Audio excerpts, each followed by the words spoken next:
Hindi daw po tayo lalapit sa Lord nang walang handog. Ano po sabi po sa Deuteronomy 16 verse 16. Ayan.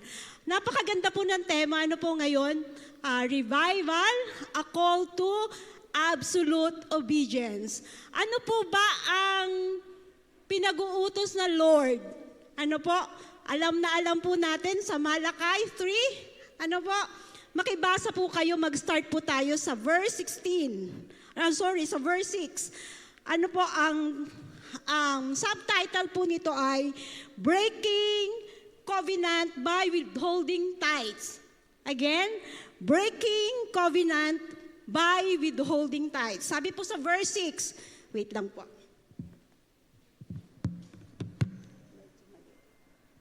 Ayan. Verse 6 po, I the Lord, ito po yung usapan ng mga Israelita at ng Lord. Ano po, sabi doon, I the Lord do not change. So you, the descendants of Jacob, are not destroyed. Verse 7, ever since the time of your ancestors, you have turned away from my decrees and have not kept them. Return to me. Ano po sabi ng Lord? Return to me and I will return to you. Ano po? Return to me and I will return to you, says the Lord Almighty. But you ask, how are we to return? Ito po yung tanong natin. Paano ba tayo makakapanumbalik sa Lord? Sabi doon ay, will a mere mortal rob God? Sabi po ng Lord, yet you rob me. Ano po? Sabi po ng Lord, yet you rob me. But you ask, how are we robbing you? Paano ba natin ninanakawan ng Lord? Ano po? Yun po ang tanong. Ang sagot po ng Lord, in tithes and offerings. Again, ang sagot po ng Lord, in tithes and offering. Ito po ang warning ng Lord.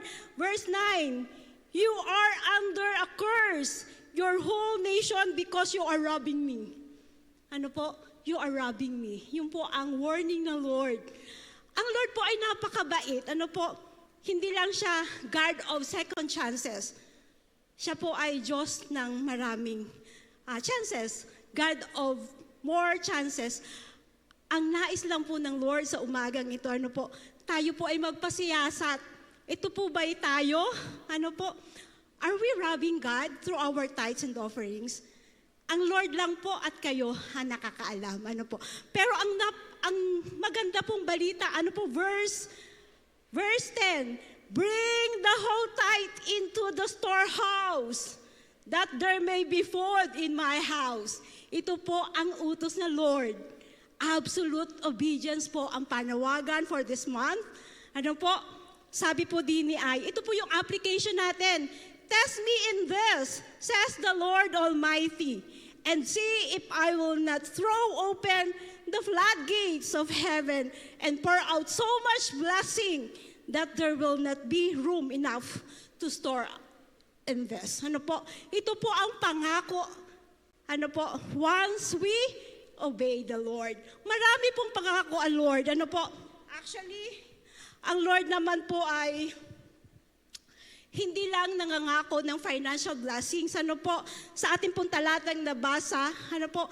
Kasaganaan, kagalingan, kaluwalhati, ano po? Even glory. At higit sa lahat yung pong revival. Return to me and I will return to you. Ito po ang panawagan ng Lord. Ito po ang instruction ng Lord sa atin. Ano po? Return to me and I will return to you. Ibalik po natin, ano po, yung ating alab ng pag-ibig sa Diyos sa pagbibigay po ng ating mga ikapo. Sabi po ni Oswald Chambers, siya po ay author ng devotional book, My Utmost for His Highest. Sabi po ay, worship is giving the best that He has given you. Worship is giving the best that He has given you. Kaya po pala, ano po sa atin pong church, sa atin pong simbahan, hindi lang po tithes, ano po ang itinuturo. We have top M. We have tithes, offering, pledges, and mission offering. Ano po? Sapagkat, kung tithes, we're just obeying. the commandment. Pero kung we have offering, ito po yung ating kaloob, ang ating pledges, ang ating pong cornerstone, nag-start na po tayo na tumanggap for March, ano po, at yung pong ating mission offering, para sa ganon, ay madala po natin ang marami o mahatidan ng mabuting salita ang 72 barangays. Ano po, ipinaalala rin po ng ating winhead.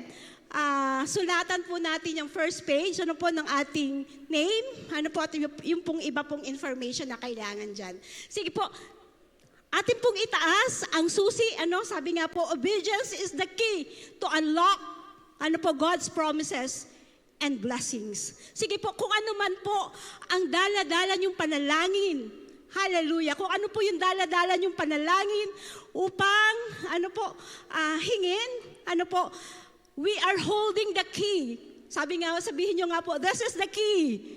This is the key to unlock God's blessing. Sige po, atin pong ipapanalangin. Samahan niyo po ako manalangin. Ama Diyos na may likha ng lahat ng bagay, ang may-ari ng lahat ng meron kami, ang mga pagpapalang aming tinanggap, aming tinatanggap at aming pantatanggapin in the near future. Maraming salamat sapagkat ikaw, O Diyos, ang may kaloob ng lahat ng ito. Hindi mo nga po, O Diyos, ito kailangan. Subalit, you just want us, Lord. You just want us to be obedient, to love your work here in Jesus is Lord Church Lipa. Marami pong salamat sa aking mga kapatid na tunay na nagbibigay ng pagsamba, O God, sa pamamagitan ng pagkakaloob. Father, pagpalain mo po, Panginoon, ang kanilang hanap buhay, ang kanilang mga negosyo. Ikaw, O Diyos, ang magbalik ng siksik-liglig, umaapaw, O God, at patuloy nilang sasambahin at idideklara that Jesus is Lord over their lives. Father, marami pong salamat sa aming pong mga kapatid na, Lord, nagpipray ng Lord, ang kanilang pangbigay sa cornerstone this March at sa mga susunod na buwan. Lord, bless them indeed, O God. Alam po namin na ikaw ang pinagmumulan ng lahat ng meron kami, Father God. Lord, marami pong salamat sa magbibigay ng tanging bilang. Pagpalain mo sila at patuloy, O Diyos, ikaw ang matas. Marami pong salamat. Ito po ang aming samit dalangin sa pangalan ni Jesus. Everybody will say, Amen, Amen.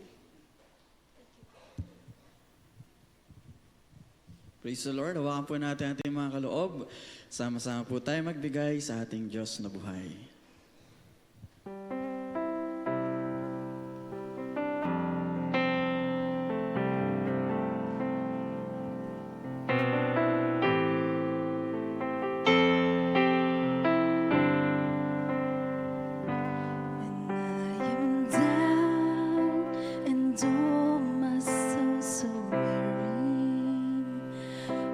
Troubles come and my heart bends in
can.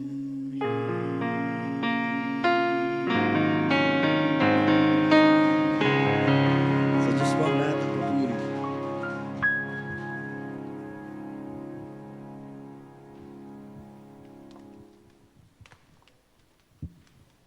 Praise God. Malakpakan po natin ng Panginoon. Ayan, tayo po ay patuloy na susunod sa Panginoon kung paano po yun ang tema natin for the month. Amen. Absolute obedience. So tayo po ay may mga gawain bukod po sa araw ng linggo. Marami pong gawain dito sa church. Una po, to araw-araw po tayo po ay mayroong Dawn Watch. Amen. Ito po ay nag-i-start ng 4:45 from Monday to Friday via Zoom. At kung sa Sabado naman po, nakikita-kita po dito, kalimitan po ay mga kalalakihan. Kaya kayo po inaanyayahan namin dito po sa church 4:45 pagbukas po ng liwayway. Araw ng araw yan, tayo po ay nananalangin na. At abang tayo po ay nananalangin ng Monday to Friday to Saturday, tuwi naman pong Tuesday, sama-sama po tayong nananalangin dito pa rin po sa church. Ito po ay yung prayer meeting, lahat po tayo ay maging kabahagi sa araw na ito.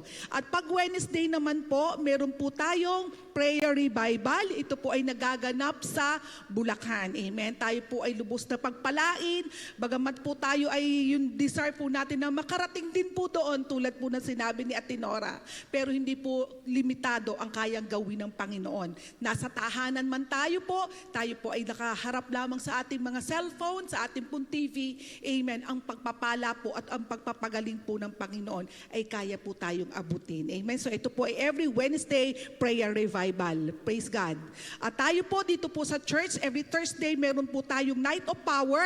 Yan, lahat po ng workers and leaders, it is a must for us to attend. Ito po ay nag-i-start ng alas 6. So mga alas 9, tapos na po ito. Amen. Marami pong ginagawa ang Panginoon dito. Meron po tayong vision casting, meron po tayong palakasan, napakaganda po. May pananalangin din po. And tuwing Friday naman po, ito po ay buong Batangas, JIL Batangas po, buong kabuuan po ng Batangas as under po ni Pastor Adi, ay nagkasasama-sama naman po sa ating NOP. Ito po ay Friday, Facebook Live, alas 6 po ito. Meron ba po? Yan. Kung nais daw po natin ng panalangin, tayo po ay merong idinudulog sa Panginoon na nais po nating urgently ay itaas sa Panginoon at may makasama po tayo mag-i-intercede. Nandun po si Ate Mayet, ang ating winhead, tayo po ay sasamahan niya sa pananalangin. Ayan, Divided Bible Seminar, mamaya po, wag muna tayong aalis sapagkat po 9:15, meron po tayong isa pang mahalagang gawain. Kakatuwa po yung ginagawa ng Panginoon sa JIL Ministry, truly a revival. Sino po ba yung nandito na way back then, 1986? 1986, 1980s. Amen? Ito po ay yung pong Divided Bible Seminar. Ito po ay una ko pong na-attendan sa Batangas City. Amen? Doon po kami sa ilalim ng puno ng Kalatsuchi, Brother Ruben. Amen? Na kung saan ka may seminar, ay nandun ako sa Kalatsuchi 1, sa Kalatsuchi 2. Amen? At talaga pong pinalakas kami ng Panginoon. Ako po personally, that was 1986. Amen? At tayo pong lahat, tayo po, ang bawat isa po sa atin, maging desire po natin na kung paano pong may grade 1, ay may grade 2, ay may grade 3, ay may grade 4. Amen? Yung pong Divided Bible Seminar, Brother Ruben, ilan to? Ilang undivided Bible Seminar? 17 Divided Bible Seminar. Yan. I-desire po natin na unahin ko, iisa-isahin ko itong pag-aaralan kasi yun po yung mai-share natin. Tsaka ano po yun para pong paakyat ng paakyat yung kaalaman natin hanggang maging doctorate na tayo. Amen. So i-desire po natin. Mamaya po, 9:15 to 9:45. Amen. Purihin po ang Panginoon kung paano po yung ating tema ay absolute obedience. Amen. Isa pong ministry ang binuksan po ng Panginoon sa bawat mananampalataya dito po sa JIL Lipa. Ito po yung ating caretaker dito po sa church. Kilala niyo po si Brother Arnold? Sino pa may kilala kay Kuya Arnold? Ayun. Ay magre-retire na. magre-retire na. So we're looking forward po. Naghahanap po ang church ng isa pong isa pong matipuno na kayang maglingkod sa Panginoon sa pamamagitan po ng pag-aalaga ng kabuuan ng church. Amen? Ito po ay full-time. May tirahan po siya diyan. Pag sinabing full-time, hindi lamang po araw ng linggo, kundi ito po ay 24/7. Amen? Sa kung saan po sa bawat simula pagising sa umaga hanggang pagtulog sa gabi, nandito na siya at binabantayan po ang ating church. Kung kayo po ay kinakatok ng Panginoon sa absolute obedience na yon, babae ka man o lalaki ka man, na handa mong ipagtanggol at pangalagaan ang church, ikaw yon, kapatid. Kung hindi man ikaw, at meron po tayong kakilala, amen, sabihin niyo po kay Sister Winnie or kanino po man dito sa mga church leaders, amen. Sabihin mo sa kapatid, sa katabi mo, baka ikaw yon. Amen. Palakpakan po natin ang Panginoon. Meron pa po yan. Ang ating pong 34th anniversary, bantayan po natin. Malapit na. Ilang tulog na lang. April 21, alas 8 po ito ng umaga. Doon po ulit sa Claro M. Recto. So kung sino pong nandoon last time, amen, madami pa pong bakanteng naging upuan, lalo na po dun sa taas. Huwag po nating hayaang may bakante, kundi pupunuin po natin ito. At samahan po natin sa pananalangin. Meron pa po, yan, mamaya pong hapon, all workers and leaders, tayo po ay required to attend our reload. Ito po ay tuwing unang linggo ng buwan, tayo po ay nagkakasama-sama. Meron pa po, wala na. Mamaya po, ay hindi po. Next Saturday po, meron po tayong collective prayer and fasting. Ito po ay mag-start ng alas 6 yung ating fasting. Ito po ay face-to-face dito sa church. Amen? Palakpakan po natin ang Panginoon. God bless you po.